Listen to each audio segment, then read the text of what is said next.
What's up, guys? How we doing? Right to the obvious, you guys ran the ball as well as they've run it here in a very long time, and you did it with, a running back, Sean Tucker, that we haven't seen much of. I know you had.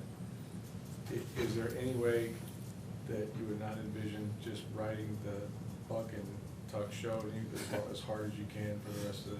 Nah, I mean, I think this is a long season, right? And obviously Sean stepped up in a critical moment for us in a big game and obviously displayed a lot of things that we have seen in practice, but a lot of things, we haven't been able to see because of the not being able to tackle, right? And so, he did a fantastic job of breaking tackles and running hard. And this is a long season. We're going to need all three of those guys to really carry us for the rest of the season. So all guys are going to play. They're going to get his, reps. And at the end of the day, whoever's given us the best opportunity to win throughout that game will probably get the majority of the carries. And you guys know that the running back position, as we've already seen, is pretty volatile. Those guys take probably some of the more vicious hits than anybody. So long year, need all three of them to be at their best in order for us to, continue that running success. You said, though, from this podium that it's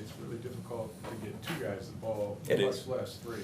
It is. From a game planning standpoint, Yeah. don't necessarily go into it thinking you're getting all three going. Right? No, I mean, you got to get all three of them a series early on. I mean, that's at the end of the day, that's what it's going to have to be, is all three of those guys are going to get a series, and really kind of whoever's, giving us the best opportunity. And this is a game that we're going to need to break tackles and need to run violently. So whoever's giving us that, we'll be able to ride that. In terms of the offensive balance that you want, how much does a game like Sunday help you as you go into a game where they have the number one run defense in the NFL? Yeah, I think some of that stuff, obviously, not to take anything away from them, they are a very good defense. This is going to be our biggest challenge up to date. Some of that has gotten a little skewed because of the leads that they've jumped out on. I mean, you see them up 21-0 after a quarter of play or a quarter and a half of play.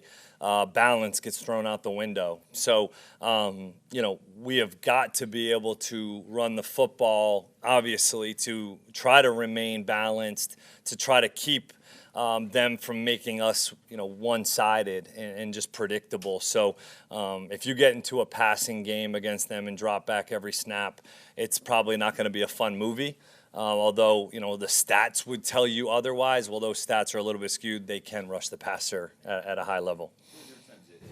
The SEC, when you were in Kentucky, you went up against the likes of Georgia's Yeah. defense, Alabama's, where Yeah. they're just not going to let you run. Right.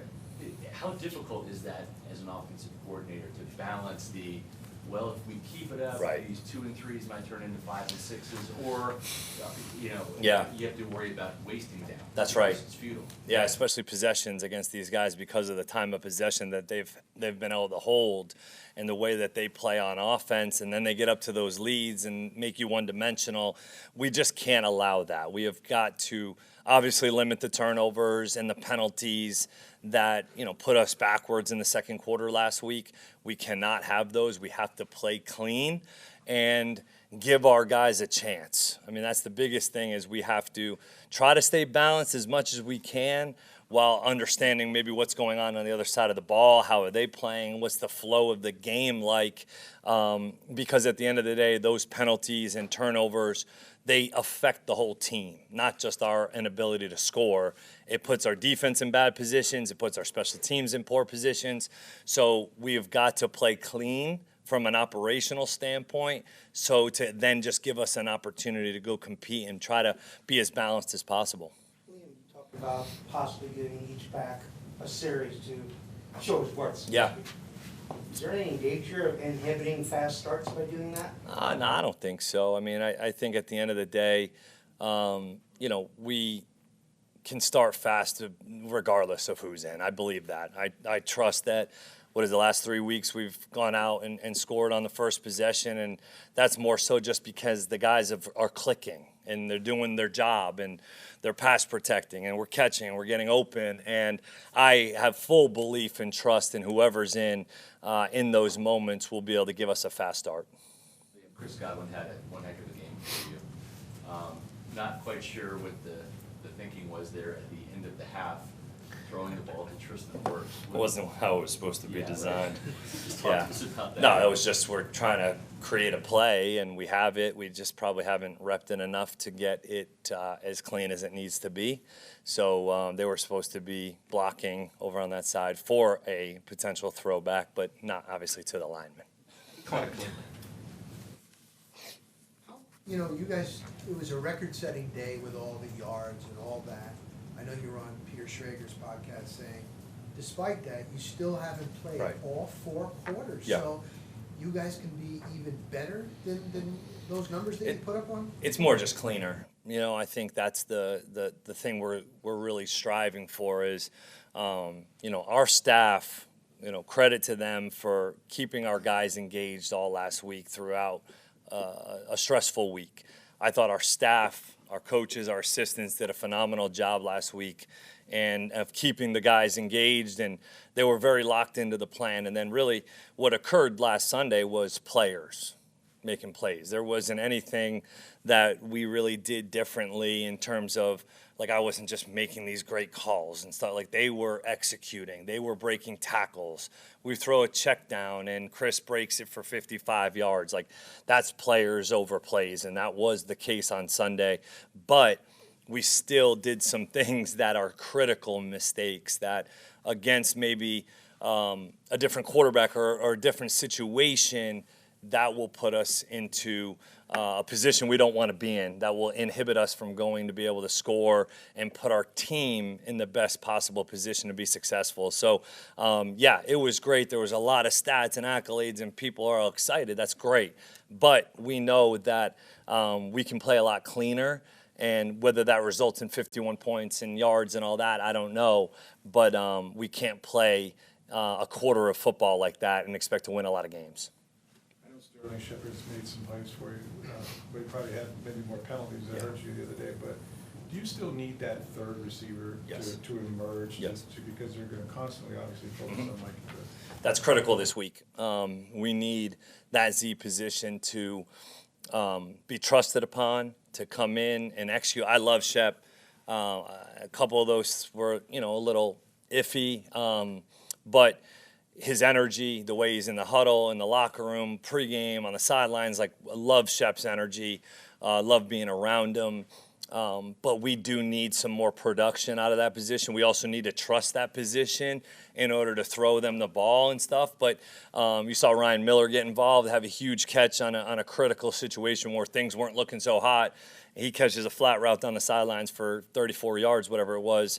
That's a big play. So that's a player stepping up in which we're going to continue to need, especially in such an early part of the season. Anything else? Just one more Yeah. on Tucker. Yeah. What is it that you, like, when he's out here, is he, you know, he's a scout squad or Right. whatever, special teams, did you have a pretty good understanding, or was it just, you know, there are guys that take advantage of their opportunities, Right. and there's guys you sit back and you go, whoa, like, this guy was a good player in college, and Oh, yeah. now he's that guy. We've seen it. I mean, we've seen flashes of that for sure. I mean, you go back to OTAs even. He had some flashes of moments, and then all through training camp, he had flashes of moments. You look at the preseason game against Cincinnati, you saw flashes of moments. But Tuck's the guy that's sitting in the meeting room, sitting up, eyes up, taking every single note, writes down everything you say, is always engaged. You know, just credit to him for staying the course. And when his moment came, he took full advantage of it. And so it's a good problem to have, and really proud of the kid, you know, really proud of Sean and for what he was able to help us do on Sunday. This might be a little difficult to quantify, but as Baker has progressed in this offense week after week, and I know that obviously, you know, you're calling the plays that are working, but at the same time, he's making some of those checks at the line of Yeah. scrimmage based upon what he's seeing.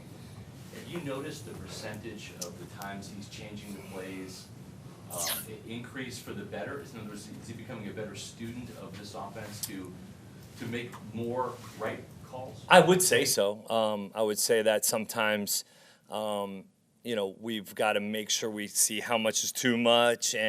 But I would definitely agree that he is taking steps forward in this, even though some of those picks, one of them he could really control, a couple he couldn't really control.